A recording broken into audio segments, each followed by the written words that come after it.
How's it, everyone? This is Lolcohol. Today's video, I'm going to be giving you an update on the Vaal Architect build that I leaked started for Phrecia event. It has been outperforming my expectations really well. I wasn't worried about it, but I thought maybe it wouldn't be as good as it looked on paper. So I came into this thinking like, it might be not as good as I think, but in fact, the opposite. It has been better than expected. So that is really good news. It has good survivability, good clear, good single target. The thing that I am looking forward to now is doing pinnacle bosses. I'm only level 82, just hit yellow maps. And yeah, it's good. I think we can probably just stand still. No, I don't know. It is like decently tanky, all right? But we can't always just stand still. I have made a few changes to the build, but it's nothing major. It's mostly just quality of life improvements, and then also just a change in the order of the Ascendancy nodes that we have taken. So I'll go over that. I'll just finish this map, and then I will show you the little tweaks and changes to the builds. Another great thing for this build is because it's very obviously extremely off meta. Everyone is playing Mana Forge, arrows, and like Blind Prophet, Lightning Strike. So all the gear for this has been so unbelievably cheap. Like some of the items that I was like, I might not get that. Cost like my Snake Pit cost me 3 chaos. It's probably even less now. My Vaal Caress, I think I paid like 1 C for on day 1. Also, Cloak of Flame was a little bit expensive, but that's probably also going to just start dropping. But there's nothing crazy expensive. Even this Dawnbreaker I got cost 5 Chaos Orbs. So build super cheap, performing super well. Let's just quickly do the boss. Let's see how these guys go. Very easy, like you see. Let's go over it. To start out, Cloak of Flame, very important. Once you hit maps, if you don't have Cloak of Flame, you're going to feel very squishy because the build has effectively no physical damage mitigation. So getting a Cloak of Flame early is very important for that physical damage reduction, and then Dawnbreaker right afterwards. We can actually just quickly check the trade site, see what these items cost now on day 2 of the league. So Cloak of Flame's actually gone up a bit in price. It's now 32 chaos. It's not crazy, but it's higher than expected. If you're hitting maps and you're not able to get this, don't worry. First, get yourself a Dawnbreaker. Dawnbreaker should be very cheap. Yeah, these are like 2C, 3C. Only thing is that you need 159 strength to use it, but try and get one with like a good physical damage taken as fire. Then as for Snake Pit, very cheap. This is like 2C. And then Vaal Caress. I didn't mention these in the original video, but these are really good. You can get them for 4C uncorrupted, or maybe just get a corrupted pair, but 4C uncorrupted, Snake Pit, and Dawnbreaker. So in terms of survivability, at least get a Dawnbreaker when you hit maps. Dawnbreaker plus also a Granite Flask should do a lot for the build to keep it alive. Then when you can afford to get the Cloak of Flame, this is going to be mega survivability. Another item, Immortal Flash, very popular on RF builds because of the huge amount of life regeneration per second. I just found this, but this too works perfectly for the build. So you can get yourself an Immortal Flash. The only thing is that this gives you minus resistances, so you can try find one with like a decent, like a perfectly rolled one, 5C, minus 15 to all elemental resistances.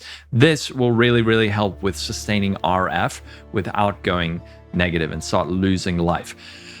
As for the rest of the gear, it's pretty much exactly what I said. I haven't got a Zoph's Blood yet, so I'm just using this, but I do want to talk about this. The Anoint Testudo.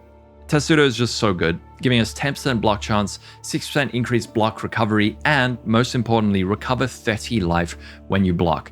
This, if you have very high block chance, which we do, we're sitting at 69%, means that you are recovering a lot of life constantly. It feels very good. So early on, Testudo will really help with your recovery on this build. Then, one other major change is, so I was talking about Everlasting Sacrifice in the original video and how to sustain the energy shields. Eldritch Battery kind of solves this problem.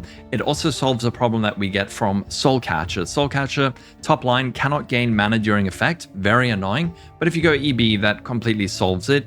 And then, because we're primarily using Vaal skills to cast spells, we don't really spend our energy shield. So Eldritch Battery really solves this issue. I'm currently in the phase of transitioning into crit. I am still going a bit of damage over time. I haven't yet popped in my elemental focus, which prevents ignite. I don't even have the right links on this because I need 4 blue sockets, but I'm keeping these colors for now because what I'm going to do is I'm going to put my fireball in here and I'm going to put my Vaal Flameblast in here. Vaal Caress, I didn't mention it. This gives +5 levels to socketed Vaal gems. So my Flameblast is level 28 currently, but it does give -5 levels to non-Vaal gems. So all the supports are -5 levels, but still very strong. Another big bonus on this is gain Onslaught for 20 seconds when using a Vaal skill. So perma Onslaught pretty much. Those are the major changes. Now, one other big change, and this is to do with the Ascendancy. So what I thought would be best would be to go for Fever for Corruption, and then I think I said Chaos Reigns and then Shepherd of Souls, and then getting Depose Order last. After playing, get Depose Order 3rd, and rather get this Chaos Reigns 4th for your Uber Lab. So we're going to go Fever for Corruption, then we're going to go Forbidden Secrets, then Depose Order, and Chaos Reigns. It's important to get this 3rd because it means that our Soul Gain Prevention on our Vaal Fireball and our Vaal Flameblast is halved. So even if we use our Soul Catcher, this goes down to, I think, 1.6. This goes down to 1.2 seconds. What's really nice about this is that the Soul Gain Prevention duration is so short that during Vaal Fireball, you're actually able to gain souls from the skill after you've cast it. So it's not like you push the button and then you have to wait for it to finish and then start getting souls back when you can't cast it, but it's actually still casting, it's off Soul Gain Prevention, and then you still gain more souls. So that has been really good. Another thing, link your Wave of Conviction with your Arcanist Brand setup. So Elemental Weakness, Flammability, Arcanist Brand, and Wave of Conviction. Auras, I'm using slightly different auras just for survivability early on.